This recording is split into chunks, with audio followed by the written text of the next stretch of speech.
In one's lifetime, there are essentially three types of relationships: blood relations, emotional connections, and professional relationships. If I were to ask you to rank these three relationships within 1 minute, which one would you put at the forefront? 90% of people would prioritize blood relations. Since your parents, grandparents, siblings have a blood tie with you, you will definitely attach the greatest importance to them. The second type, emotional connections, generally comes in second.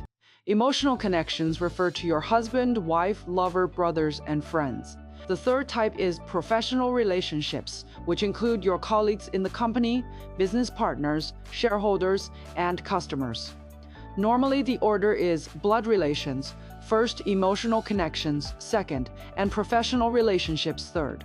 However, today, I'm presenting you with a very subversive ranking.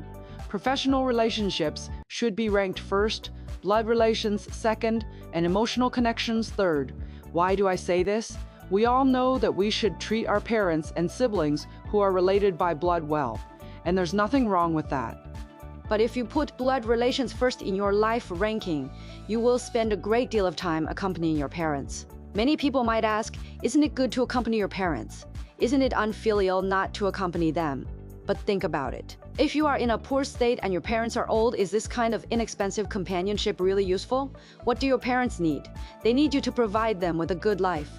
So why do I say that professional relationships must come first? Because your emotional and blood relations need to be maintained by the achievements you obtain through excellent management in professional relationships, only by managing your professional relationships with clients, Colleagues, and shareholders, while putting them first in your life and devoting a large amount of time and effort, can you achieve substantial success in your career and possess powerful resources, extensive networks, and sufficient funds? At that time, even if you don't spend a lot of time accompanying those in your blood and emotional relationships, they can still be taken good care of because comfortable material conditions are enough to support them.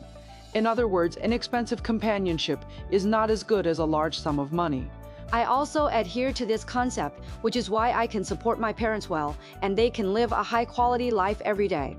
For my own daughter, I will also provide the best resources, such as enabling her to study in a good school. When she graduates, she won't have to work hard from the bottom like I did. So, to achieve all of this, the most fundamental thing is to have funds, resources, and connections, and to manage your professional relationships with the most time and the best methods, so that you can accumulate huge capital and support the people you love.